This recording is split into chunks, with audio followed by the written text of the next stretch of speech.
This episode of the podcast is sponsored by I Love Growing Marijuana, because when you're ready to start growing your own cannabis, that's a good place to start. They have everything you're going to need. Seeds, nutrients. They even have a free grower's guide you can download. So click on the link in the show notes to get you there and to let them know that we sent you. Also, Delta Leaf Labs does have that plant DNA sex testing kit that you need to find out whether your plant is a male or a female plant. They make it really easy to take that sample from your plant. You send it back to the lab. A couple of days later, you get the results and you'll know whether that plant's a male or a female. And it's also really affordable to do. It's only $10 per test. So go over to deltaleaflabs.com and order your testing kits. And at checkout, use promo code IMGS10 to get 10% off of that order. And once again, I want to talk a little bit about Green Flower Media. If you don't know who they are, go over to green-flower.com to find out. But I think of them as a cannabis education company. You know, they have a lot of really good content over there.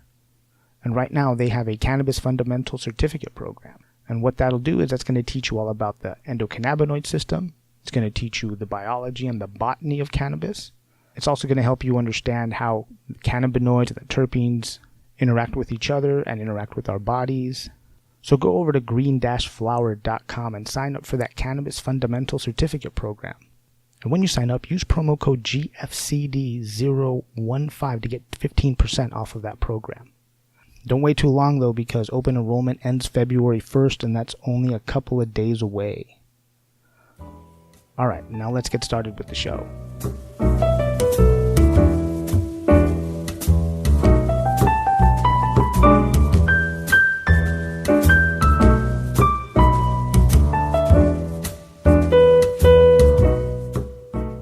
Greetings, everybody. This is the In My Grow Show, the podcast dedicated to taking the mystery out of cannabis. As always, I'm your host, Alex, and I want to thank you all for showing up and listening to me. This is episode 49. I goofed it a couple of days ago on my social media. I put up that this was going to be episode 50. I kind of lost count and had to go back and double check. This is actually episode 49. If you're back east, stay warm, stay bundled up. I hear it's going to be like negative 1,000 degrees down there, so huddle up. Be safe. Later on, I'm going to play a conversation that I recorded with Dr. Jake Felice.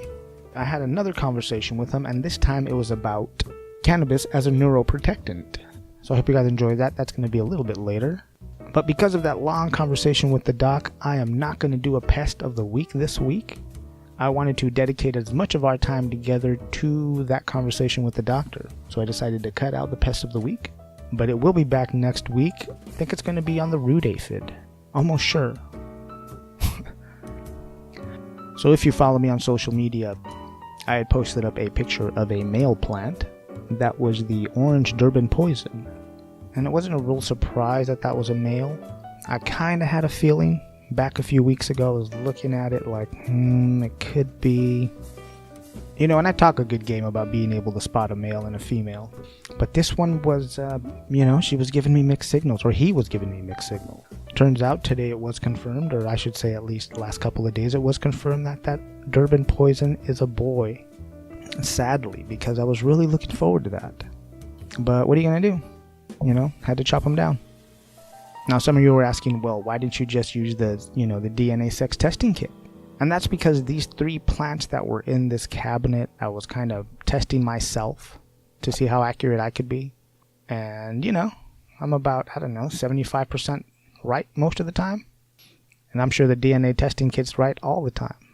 But I do plan on popping some seeds here in the next few weeks. I know I've been threatening for a while, but I do plan on getting to that sometime soon. And when those things pop up, I am going to use the DNA sex testing kit, and we shall see. I'm also going to post a video up on how to use those testing kits. So keep a lookout for that.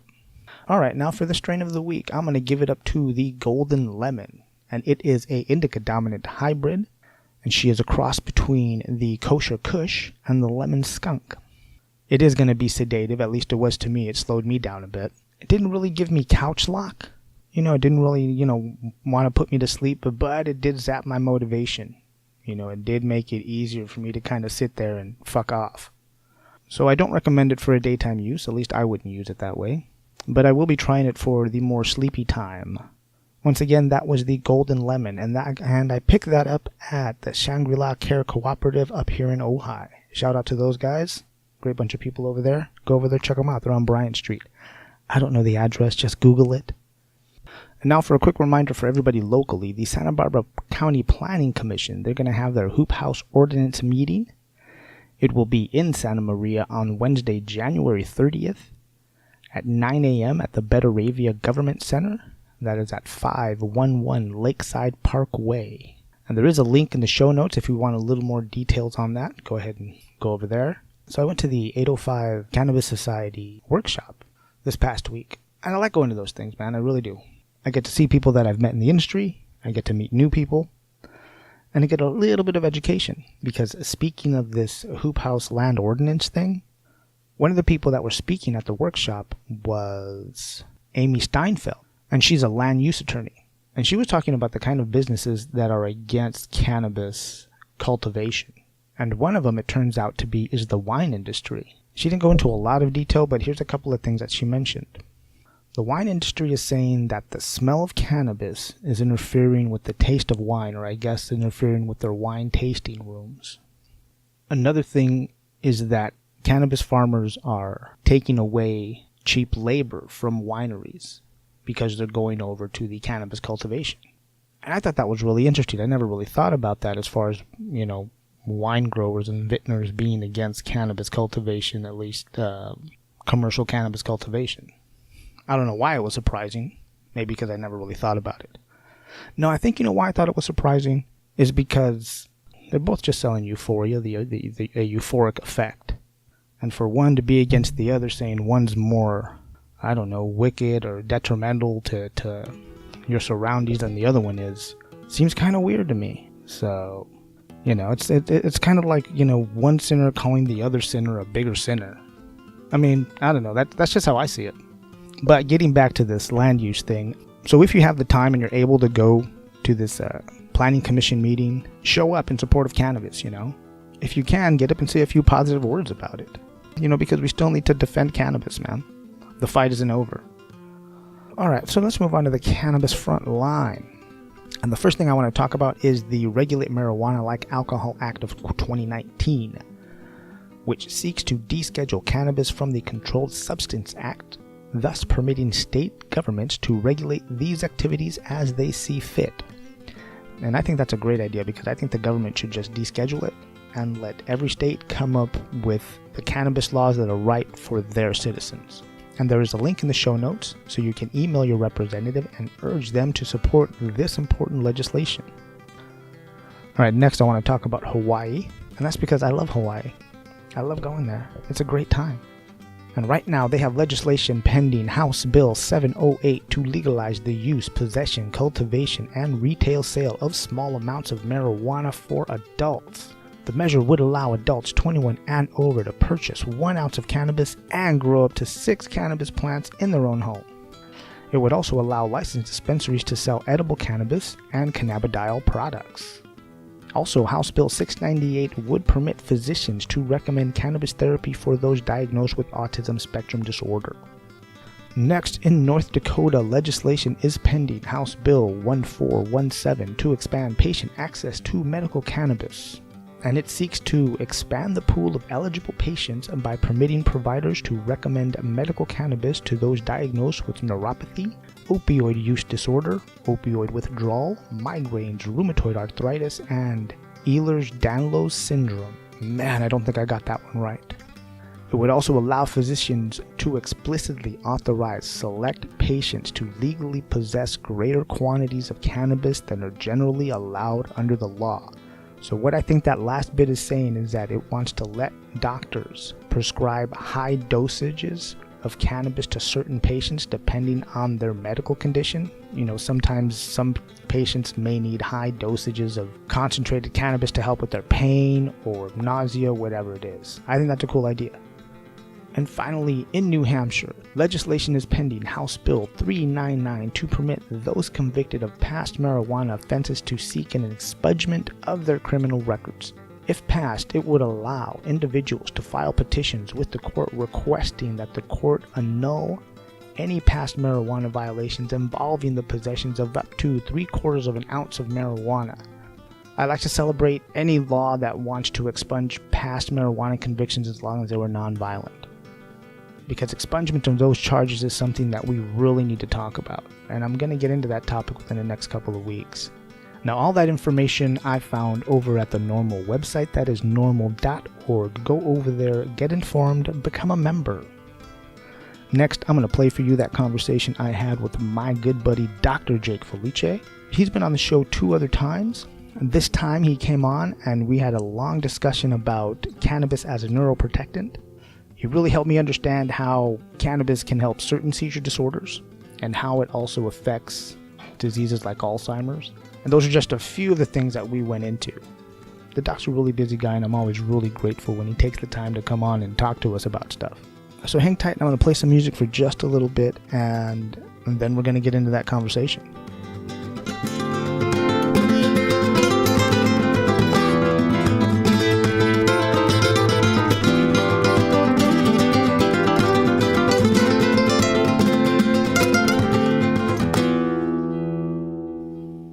Well, everybody, once again, I'm excited to have with me today Dr. Jake Felice, friend of the shows, all-around smart dude. Doc, welcome back to the show. Thank you. Always good to be here, Alex. Yeah, I'm just glad you got the time to talk to me, man. You've been on the show a couple of times. Yes. Last time we talked about cannabis and how they can help digestive issues. Right. Today we're going to talk about cannabis as a neuroprotectant. Excellent. One of my favorite topics. Yeah, well, and it's something I've been meaning to get to because it is a pretty broad topic, because a lot of conditions fall under... Huge. What is it? The central nervous system, I guess you'd call them? Diseases of the central nervous system, and it could be anything like MS, which is an autoimmune disease where the body attacks its own nervous system. In the case of MS, not necessarily centrally, but also centrally. You had mentioned in your email a little bit about Alzheimer's disease, which is a different type of a condition, and also acute conditions such as stroke. I think there are huge applications for, as well as in seizure disorders. Well, I want to talk about, we'll get back to the stroke because there's something about, what is it, ischemia? Ischemia, reperfusion injury.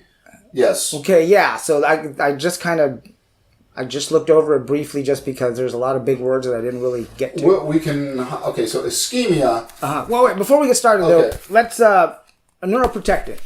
What is a neuroprotectant? A neuroprotectant is what you would expect if you were taking the multiple choice test. It protects the neuros. It protects the nerves. So something that protects the nervous system from harm. And there can be many types of harm. Ultimately, with neurodegenerative diseases, what it all boils down to is a lack of oxygen causing a specific type of destruction to the cells. That can be in the case of stroke, where there's literally an instantaneous cutoff of the blood supply. But all of the major mechanisms of pathology have to do with something called reactive oxygen species, and that's a big fancy word for a molecule that rips an electron off of another molecule. And what is the electron doing for that molecule? It's helping with its structure, and it helps with how that molecule works. So a reactive oxygen species is something that cruises along, and thinking of it as it destroys the molecules in the cells of our body. One of the ways that it does that is through oxidation, and we are all very familiar with oxidation. For example, rust in a car is a type of oxidation. If you have an apple and you take a bite out of the apple and it's a crisp Granny Smith with a nice bitter taste in the green, you put that up on the shelf and the apple starts to turn brown. That's a type of an oxidation. So then we're just talking about how something ages, and we're talking about oxidation? Mm-hmm. And there is a theory of aging that involves oxidation of our DNA. So it's kind of like aging, but what ends up happening is that it is the oxygen in the atmosphere, in the case of rust, for example, that can destroy whatever. So, for example, our fruits that are grown annually and sold throughout the year will be stored in nitrogen silos where they pump all of the oxygen out to keep them fresher. So there's something about oxygen that is required for life, and that is, and it enables us to metabolize our food, but that comes at a cost, because the byproduct of the cost of having an oxygen-dependent system is that oxygen can actually cause damage to the same cells that we actually need it to keep surviving. So it's kind of a catch-22 situation. So then, is that what they mean by cannabis being an antioxidant? Yes. It protects against the oxidation. It protects against our body rusting. It protects against your DNA rusting. If it is a neurodegenerative disease, it happens in a different way over time, but still what's going on, ultimately, if you look at the root of the pathology, is electrons are getting ripped off of various molecules. So this is kind of a question. Me and a buddy were talking, and we were sitting around wondering, why is it that regular cannabis users, and maybe this is why it's the antioxidant, or maybe it was just bullshitting each other about how young we think we look, is why is it that regular cannabis users seem to look younger than their age? I don't know if you've noticed that once again. Maybe it was just us being stoned. I've not noticed that. But I'm sure a lot of the listeners would probably be happy to That'd be a good slogan, though, right? Stay young, smoke cannabis? Yes. Well, there is something called the free radical theory of aging. And basically what the free radical theory of aging is a free radical is something that rips an electron off of something. So what I would suggest is that, for example, when we can talk about stroke here in a second, so remind me, but that the antioxidant mechanisms in cannabis have a benefit even for recreational users. We are not talking about liver protection, we're talking about neuroprotection today, but there is a binge alcohol drinking study of Australian teenagers where they looked at the damage, the reactive oxygen damage that alcohol causes to livers, and alcohol can destroy livers over time. Yeah. They looked, and sure enough, binge drinking teens in Australia are killing their livers. But they got a little extra funding, and they did another arm of the study where they looked at, well, let's look at other drugs along with alcohol. And believe it or not, the teenagers in Australia who are using alcohol very irresponsibly, binge drinking, and who are also using cannabis, remarkably have very intact livers, especially compared to their peers who are not using the cannabis. And the hypothesis is that there is some type of a protective component going on. We see that in lung studies. I think in the first episode we talked about the Tashkin studies from Donald Tashkin, who was a pulmonologist, I think at UCS Davis, and how it appears that tobacco smoke and cannabis smoke are not equally carcinogenic, even though a lot of the cannabis smoke will actually have more of these volatile organic compounds that rip electrons off of things. And, for example, there's more tar in cannabis smoke than there is in tobacco smoke. Really? Wow. What the clinical data is showing is that there is some preservation of the lung tissue in cannabis users that is not present in tobacco users. So, to your point about cannabis folks, regular users not aging as much, who knows? Maybe they have less stress. There could be some type of socioeconomic features involved. But it's interesting, and I'm going to start taking a note. The next person who tells me that they're 55 and they look 45. Yeah, you ask them, hey, you smoke cannabis, don't you? It's not just genes. Yeah. Right on. So let's talk a bit. Sure. Well, first of all, why is it important in the brain? And the brain, average brain is, 3.5 pounds or so. Okay. And it's a small part of the total weight of the human body. But the brain consumes 20% of the oxygen, and yet it is only about 2% of the total weight. So the nerve tissue and the nerve cells are using about 10 times more oxygen than would be expected just by their weight alone. With the exception maybe of muscles under heavy work or things like that. So it is a very active tissue. A lot of oxygen is getting processed. And under normal circumstances, healthy body, about 1% of the electrons that are running through that process can lead to oxidative stress. So in the normal process of living and breathing, there is an oxidative stress at about 1% of the electrons. In disease states, that number goes way up. So the number of reactive oxygen species in diseased states is way higher, and that creates its own burden on the body. There are 3 major mechanisms. We talked about oxidative stress, what we just spoke about. There's something called excitotoxicity, which I think we talked about in the last issue. Yeah, explain that to me. Okay, so I was reading about it, and I'm trying to put my head around it. Okay, so excitotoxicity is when the nerve endings, let me see if I get this right, when they're overused or tired or they're receiving too many signals. Am I getting that right? Overused and receiving too many signals is exactly right, and they're overexcited. So just like, I know you've got kids, and you're trying to have a nice dinner, and the kids are overexcited. Yeah, sure.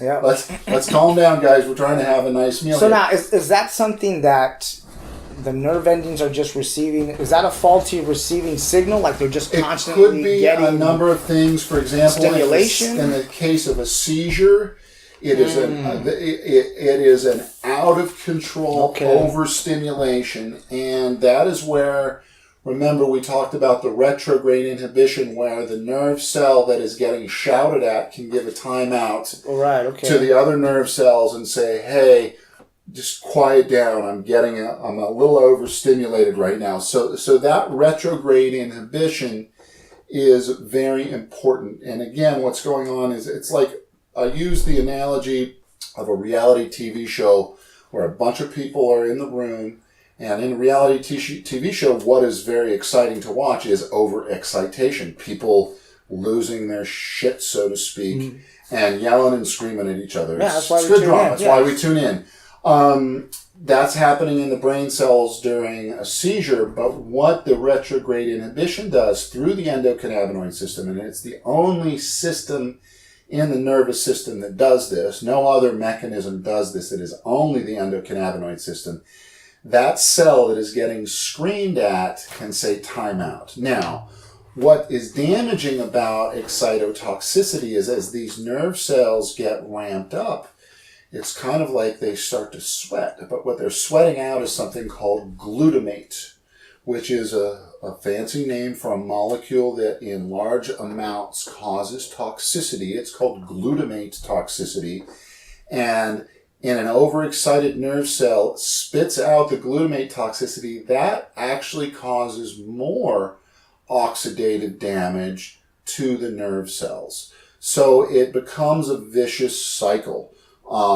And so does the glutamate eventually, does your body just store it and it doesn't go away? It can get cleared out. It can get cleared out in short-term. In a short-term thing, there are several short-term episodes of that happen fairly regularly in physiology where the brain doesn't get enough oxygen. One example is when a newborn baby is born and they don't start breathing right away.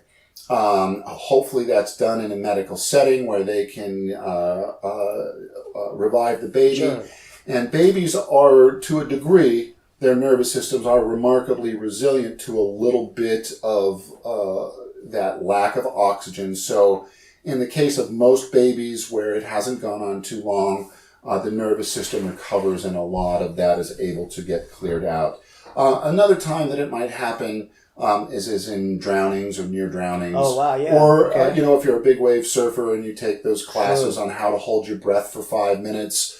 But in a chronic situation, with chronic disease and chronic degenerative diseases like MS or other diseases, part of the mechanisms that the body uses and that the nervous system uses to reduce oxidative stress are compromised. So those are two big areas, the oxidative stress and the excitotoxicity. And the other one I want to mention before is inflammation, and specifically chronic inflammation. Chronic inflammation is bad for many different cell types, not just for the nervous system. But interestingly, one key feature of chronic neuroinflammation is also chronic depression. And I think that I'm not of the school of thought that says cannabis is great for folks with depression. I think it can have beneficial features. I don't really ever think of it as treating depression, as in fixing it. But one of the things it can be very helpful with is the neuroinflammatory, the inflammation in the nervous system. And if over time that can get cleared out and toned down, then the nervous system can function a lot more better and a lot more optimally. Okay, so I want to take you back a bit to the excitotoxin. So the excitotoxicity, that's an issue that with people with seizure disorders. Absolutely. Every time you have a seizure. That's one of those underlying problems. That's why if you know someone, or if you have a seizure disorder, or if you know somebody who does, a lot of the times when they wake up from a seizure, they're out of it. And depending on the type of the seizure in the patient, they can be out of it for a long time. So the actual seizure activity itself. And is that because of the amount of, what did you call it? Glutamate. Of glutamate? Toxicity. Yes. Glutamate in the brain. So that's why they're kind of like... And it can also, when there's a lot of toxicity, you can also get neural edema, which is swelling of the neural tissue. Okay. Which is also not a good thing. So with excitotoxicity, glutamate, glutamate, toxicity, if anyone wants to Google it.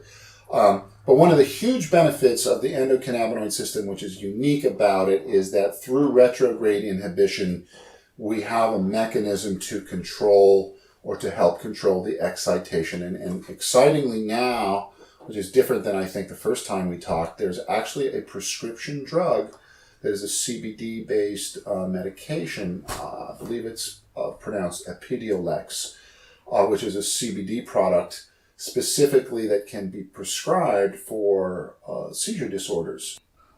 Now, I want to go back to what you were talking about as far as the neural cell inflammation? Neuroinflammation. Okay, so now, the lining in our skull, right, it has nervous cells. Yes.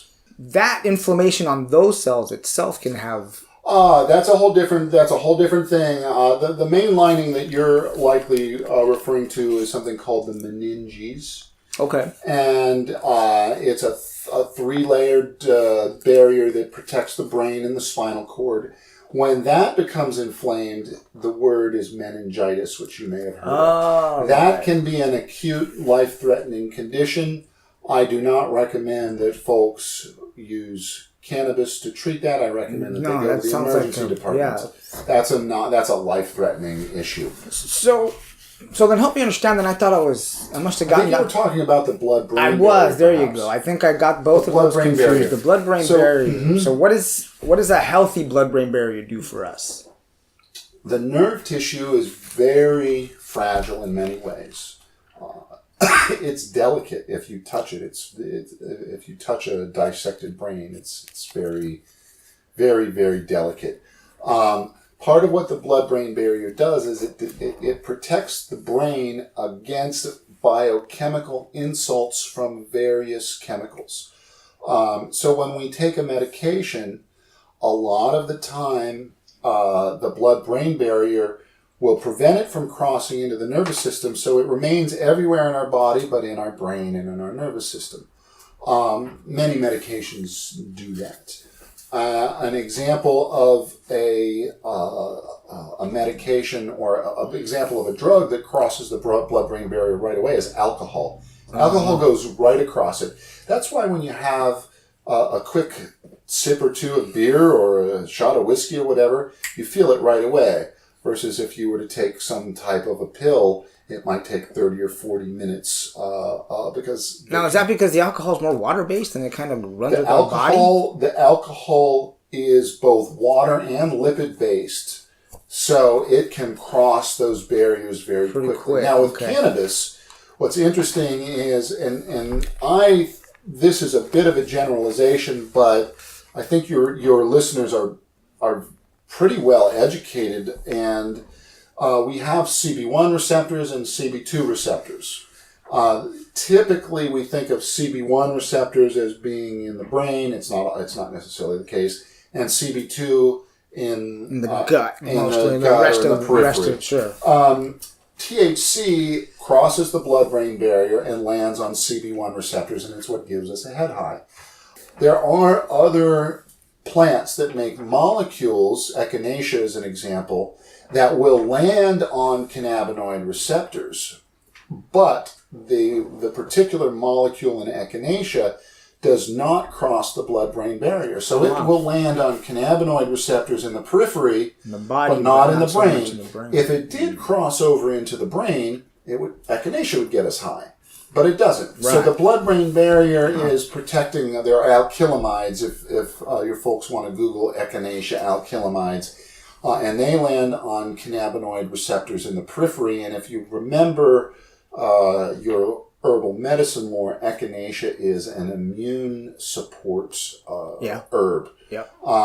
So part of what it's doing is immune modulating through the endocannabinoid system, but not in the brain because that blood-brain barrier is protecting it, versus cannabis, where that THC is able to cross over the blood-brain barrier again pretty quickly. So when there's damage to the barrier, what kind of diseases are we looking at? I mean, what kind of things will arise? You have a lot of trouble when there's damage to that barrier. I usually don't think of that as a common pathological state. Rather, I think of it as something that pharmacologically has to be overcome if you are to be treating certain aspects of the central nervous system. The other area that I think of it is that it is an area where side effects need to be managed if things that we don't necessarily want in are crossing, such as in the case of acute alcohol poisoning, where somebody has had so much to drink that it's a problem. So yes, if your blood-brain barrier is not working, that's a problem, but I don't think of that as a major mechanism of disease. I think of it as a feature that's there. Certainly for some folks it can become compromised, but that's just not how I think of it. And I'm not a neurologist. Sure. So do you have any follow-up questions? I wanted to mention a couple super interesting studies on the neuroprotective side. No, let's hear it. So we'll get to mine. With stroke. Yeah. THC. So we're talking about THC, not CBD. I think in many ways CBD is a superior neuroprotectant, but we have this THC studies looking at adult stroke patients. And they looked at hundreds of stroke patients in the hospital who had just had a stroke. And if you are an adult and you have in this study, you were in the hospital with the stroke and you were just a regular person not using THC, the mortality rate was 11.5%. So roughly over 1 in 10 people passed away in the hospital, which is a huge number. Jesus Christ. So, but for folks who had a positive THC blood screen, meaning they didn't ask them, did you smoke weed before you had your stroke? They were just in the hospital. Yeah, they took took your blood test. Yeah, they take you had blood. A positive THC screen. Only 2.4% of those folks died of the stroke versus, so that's about 1 in 25 versus over 1 in 10. Wow. And in animals with experimental stroke, all of the functional outcomes, including the size, when there's a lack of oxygen, there's a part of the brain that dies. Okay. The size of that brain death in the animal models, not in the human models, was also smaller. And in another study, CBD actually shows to provide stronger neuroprotection than THC, And also the benefit of that is there was no increase in tolerance. So for folks who take a lot of THC over time, sometimes the cannabinoid receptors get decreased. With CBD, that's not the case. And bunches of study on that. Is there any protection after you have a stroke of being administered? Or you taking THC or CBD? Does that help people recover quicker? I wonder. Well, the main features of the insult are happening relatively quickly. Oh, so once the damage is done, there's really no going back from it. For example, when there is a stroke or a head injury, where there's some damage, the body starts its protective responses immediately. And, for example, after stroke, in and around the area, the endocannabinoids immediately start to increase. And then 4 hours after the stroke is where they peak, and they are present for at least 24 hours after. So those endocannabinoids are produced by the body, and the neuroprotection is especially the molecule 2AG, we think is serving to help regulate some of those negative events from the stroke, which is why we think we're seeing so many improved outcomes in the experimental models. What's also interesting is that the cannabinoid receptors in the connective tissue cells, so brain cells are kind of like the queen bee. Okay. All the bees are taking care of the queen. Right. The nerve cells have babysitter cells that also take care of them. They're known as astrocytes and glial cells. That doesn't really matter too much. But the protective cells will have their cannabinoid receptors increase as much as 100 times higher when there is an alerted event. So I call them the nanny cells because they're literally babying the neural tissue. They will respond, and some of them will even move from one area of the brain to another area of the brain. It's called glial migration to help support the damaged cells. So to your answer, the majority of the insult happens immediately, but the recovery and the cleanup process can happen over time. And I think, and I'm not sure on this, again, I'm not a neurologist, but I think that in the recovery process, there is a role for the endocannabinoid system, and I say that not based on THC or CBD studies, but based on acupuncture studies in China, where it is standard of care in hospital. Immediately after stroke, they start doing acupuncture on folks in the hospitals. And there's a lot of stroke data in the Chinese literature showing that getting acupuncture improves your outcomes 4, 6, 8 weeks later.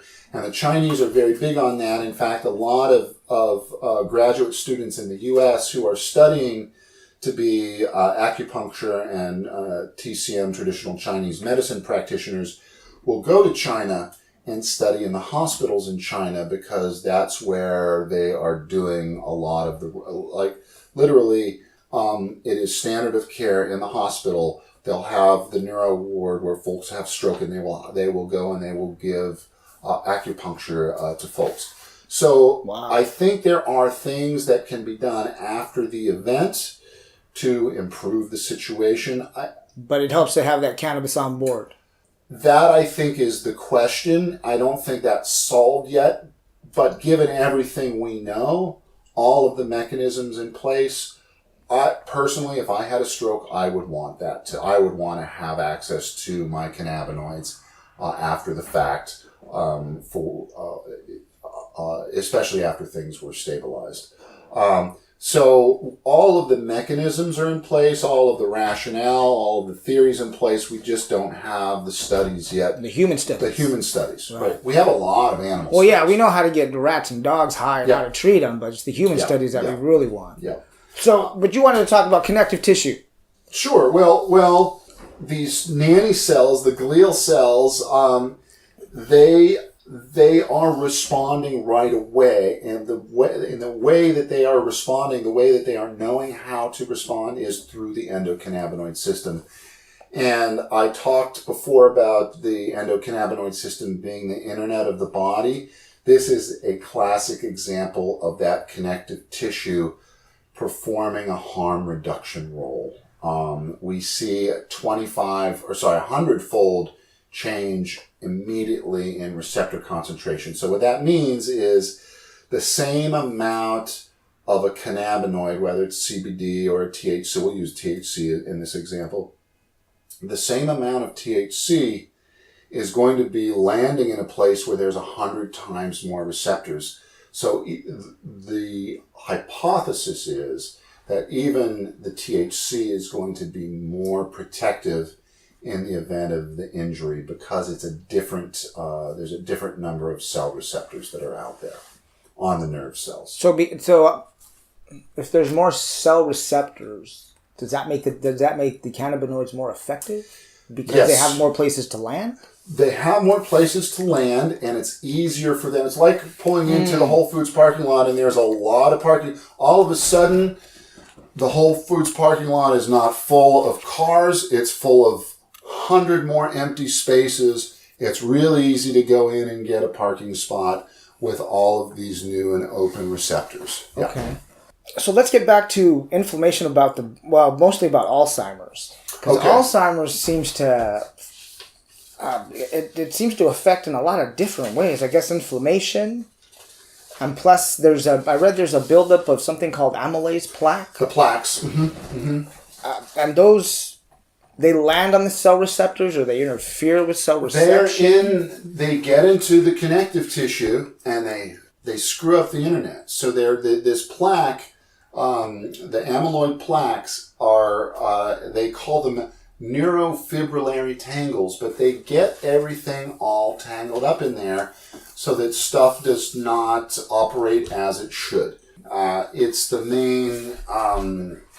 we don't know when somebody is living if they have Alzheimer's or not. We think that they do, but they'll call it an Alzheimer's type dementia. Wait, what do you mean? Literally, to determine if somebody's living Alzheimer's, you have to do the autopsy on the brain to really look at it. So there's Alzheimer's type dementia. Because we only have the outward. Yeah, we only have the outward. We don't have the inward. Yeah. Oh, okay, I get that. I get it. But there's not a whole lot of information on Alzheimer's disease and cannabis. But we do have other information. For example, we know in mild to moderate Alzheimer's disease, vitamin E can be very effective.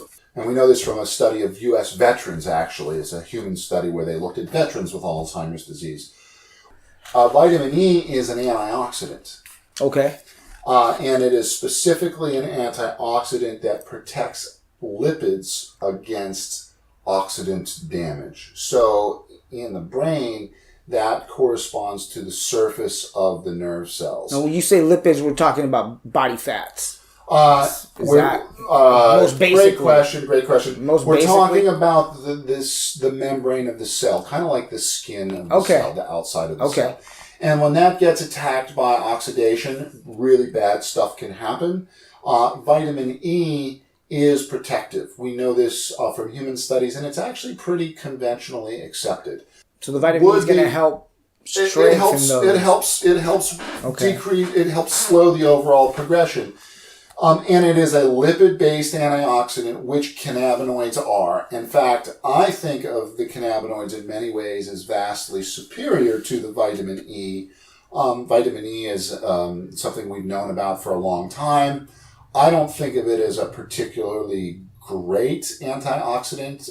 In some heart studies, it's shown to be very effective. In others, it's shown to be not so effective. But my point is that we know that antioxidant therapy can be helpful for Alzheimer's disease, specifically through vitamin E. Could cannabinoid therapy do the same thing?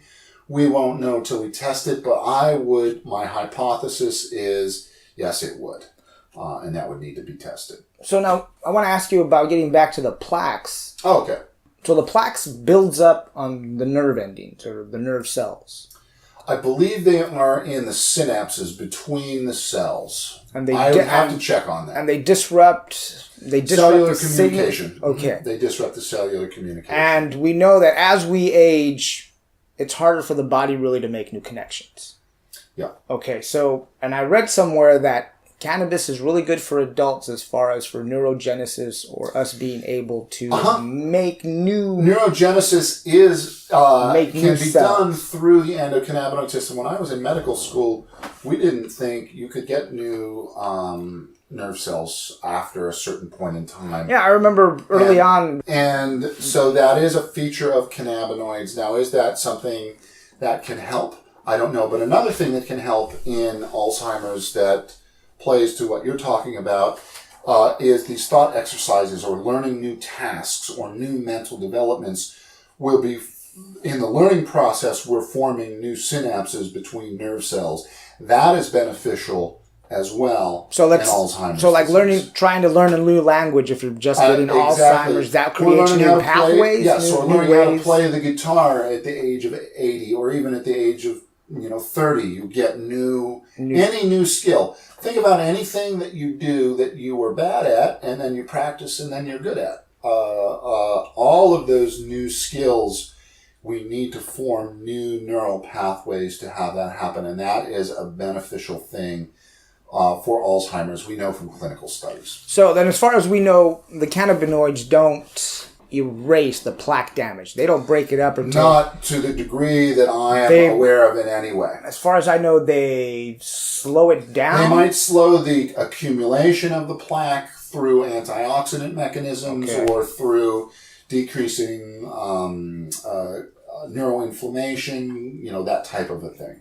Well, the way I imagine it is hopefully the cannabis is helping on top of seizing it, but it's helping maybe make newer connections for those. So Certainly. at least, I don't know, if someone's just getting it, they're not going to, totally succumb to Alzheimer's as quickly. I think that the non-psychoactive cannabinoids like the CBD, I would think would have a potential to be very helpful. Again, we need to know more. Yeah.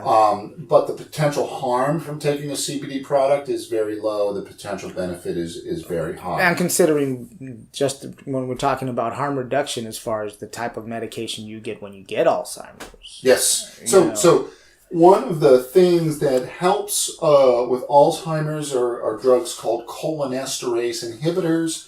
That's a fancy word for a type of a drug that pushes the acetylcholine pathway. There are plants that push the acetylcholine pathway, most of which your audience members will not have heard of, but one of which they have heard of is, I'm going to be clear up front, is not good for Alzheimer's, but that's nicotine.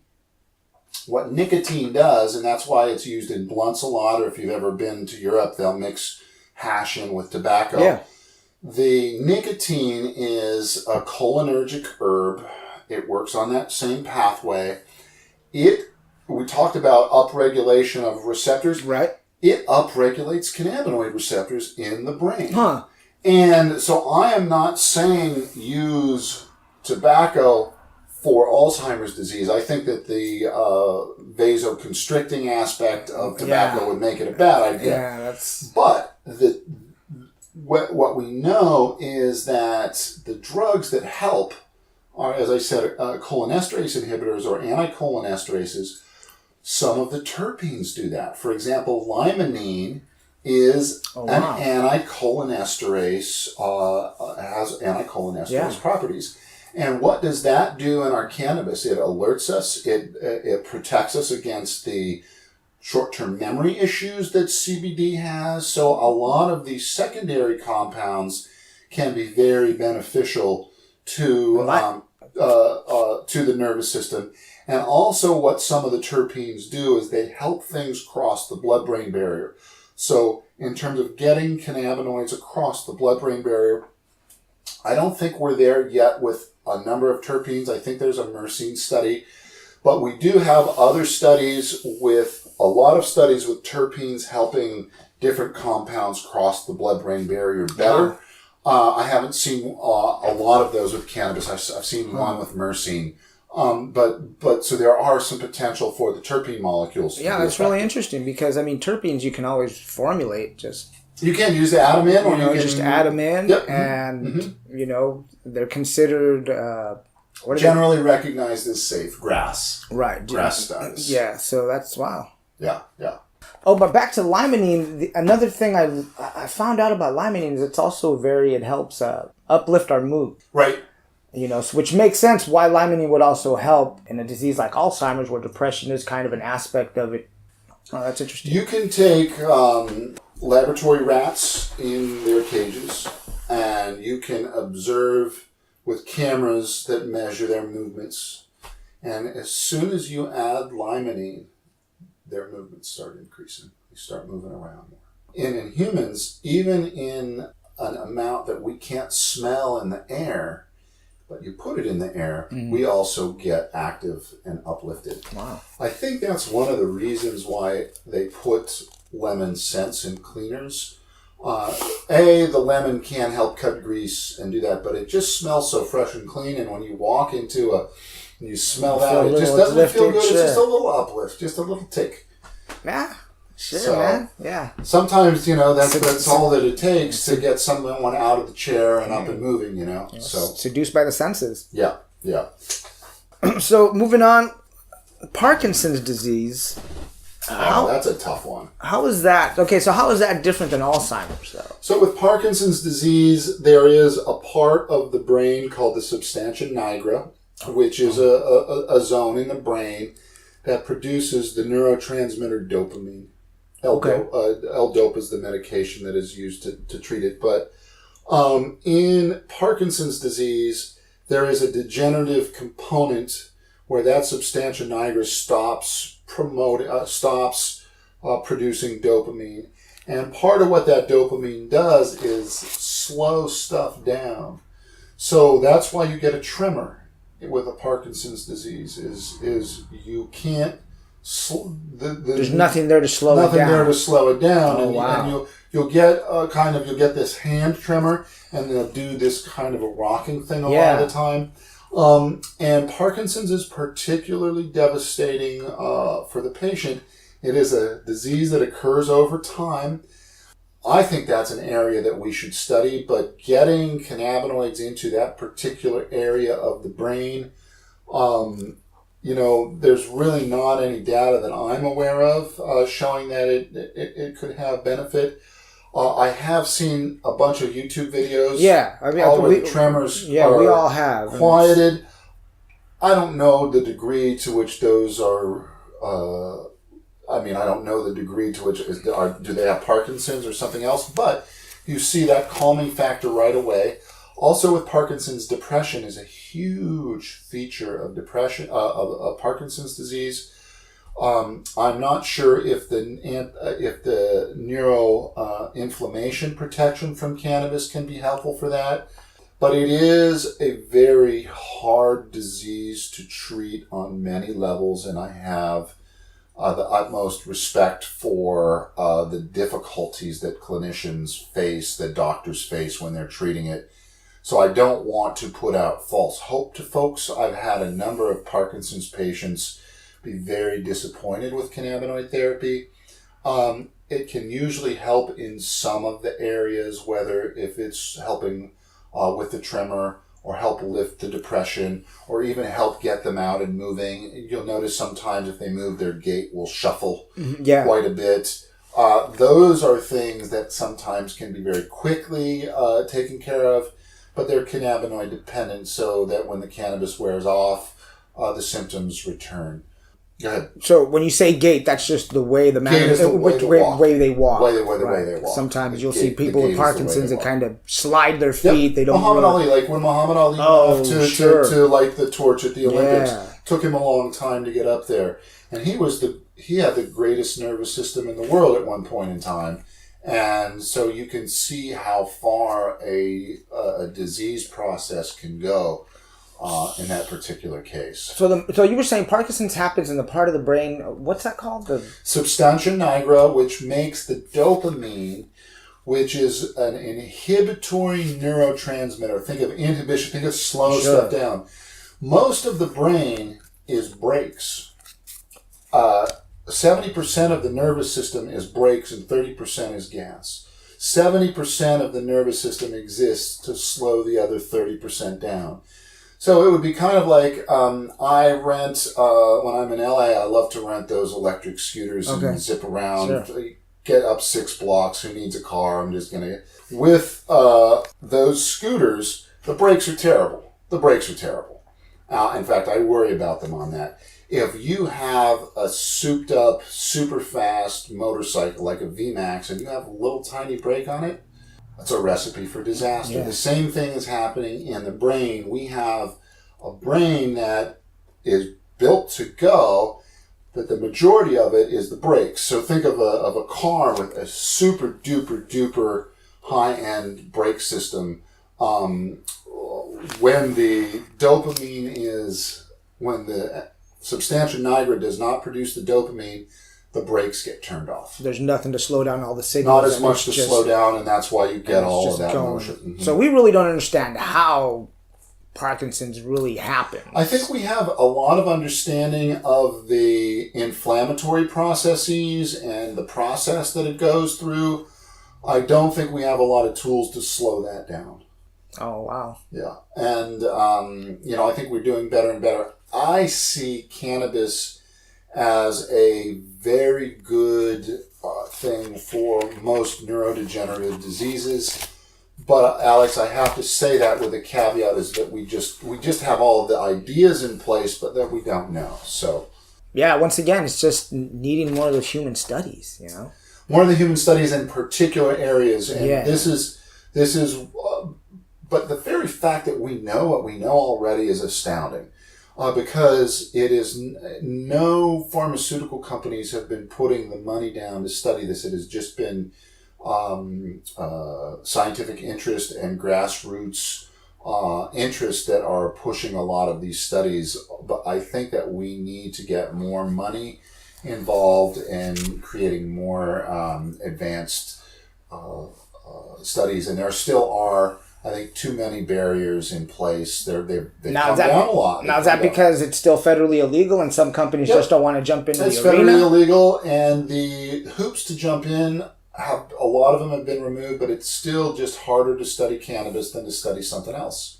It's going to cost you more money to get the approval process through, more labor, and it's a certain skill to get that. There's a certain kind of paper pushing skill that people really know how to apply for grants and research approval processes. You have to have more steps involved to study cannabis than you do some experimental drug that has never been invented before in the history of the universe is easier to study a lot of the time than this plant that has been helping folks for thousands of years. That's not the case in Canada anymore. It's not the case in a lot of other countries.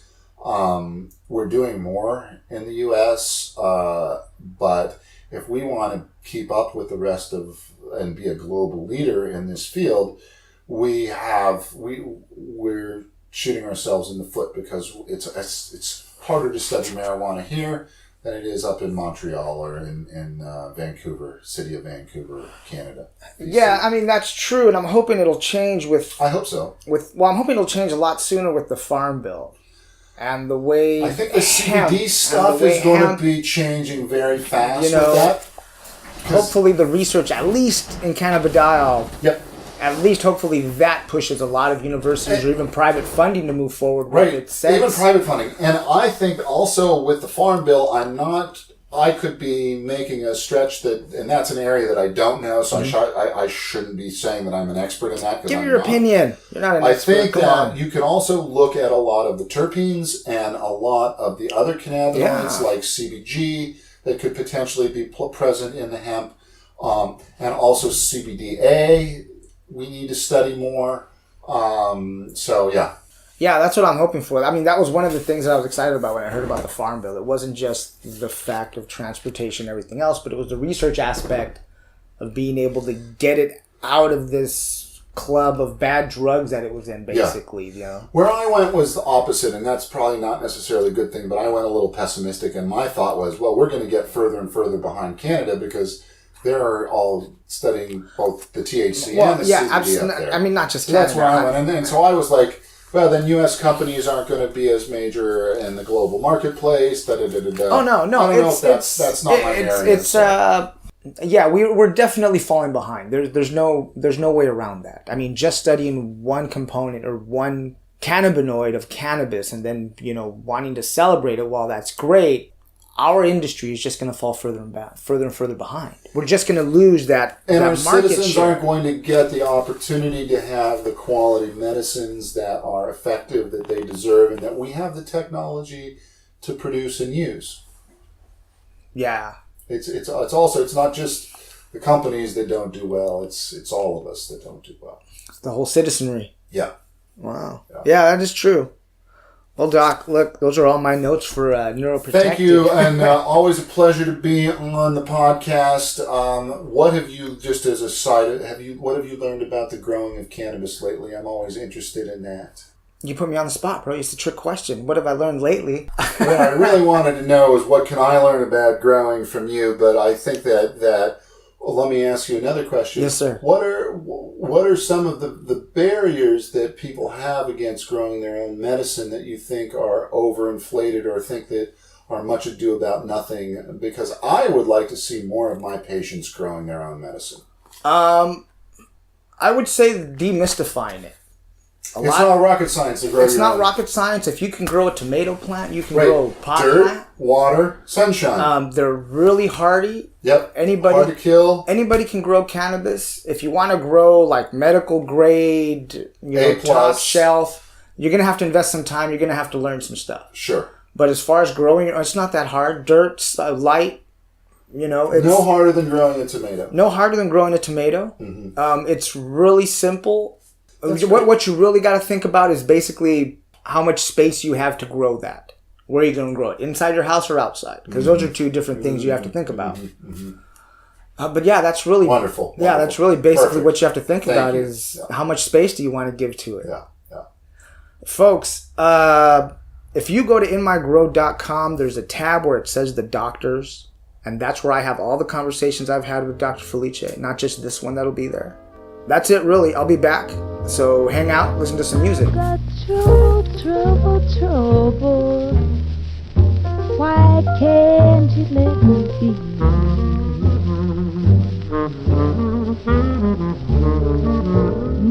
There's trouble. Mis amigos, my friends, I hope that helped you better understand cannabis as a neuroprotectant. I always appreciate when the doc has time to come on the show and help educate me. Now, if you're a medical patient or a cannabis company that needs some expert medical advice about cannabis, you can find him at drjakefelice.com. Now, just a reminder, if you go to the podcast website, inmygrow.com, there's a tab up there that says The Doctors, and that'll link you to all the past podcast episodes where I interview not just Dr. Felice, because he's been on a couple of times, but it also has the conversation I had with Dr. David Behrman. There's a lot of really good medical information over there. Check it out when you get a chance. Well, brothers and sisters, once again, that's the end of the show. Now I want to thank all the artists who let me use their music to put it together. Of course, I want to thank all of you for showing up and listening. As always, if you are a cannabis company that wants to advertise with our worldwide audience, send me an email that is inmygrow@gmail.com. Also, subscribe to the website and subscribe to the podcast. That way, you'll get notifications in your inbox when new content goes up instead of waiting for social media alerts to let you know. And as always, if this show has educated you, entertained you, or given you just a little bit of escape from your day, you can help the show out financially by going over to patreon.com/inmygrowshow and leave a donation. You can also go to inmygrow.com, click on the support the show tab, buy a t-shirt, or even easier, just click on the Amazon link in the show notes before you go shopping at Amazon. That lets them know that we sent you and the show gets a commission. Now, if you can't help the show financially, don't worry about it. I get it. Here's how you can help, though. Tell 3 other people about the show. Have them subscribe. It's really easy, really simple. Alright, well, I think that's everything I have to say today. I'm going to go ahead and get on out of here. Remember that I love you all very much, and to always grow, learn, and teach.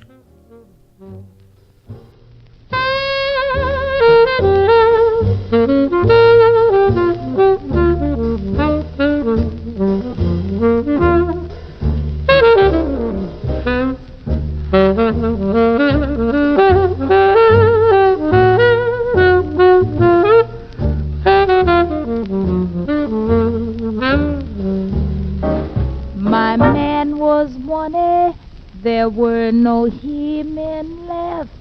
I had to satisfy my soul with a freakish yes, I've got trouble,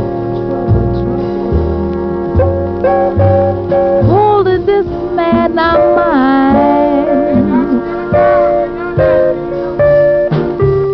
Seems there's always trouble every time that I speak my mind.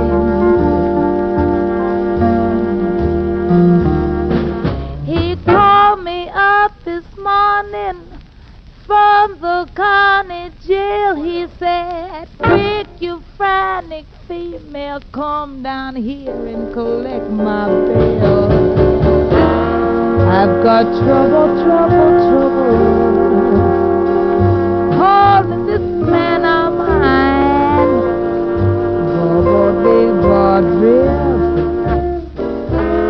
Seems there's trouble every time that I speak my mind. He's got a head like a monkey, he looks just like a bear, a mouth full of tobacco, squirting it everywhere. But he's my daddy, Lord knows I love him just the same. My mama done told me he's my baby, but I'm scared to call his name.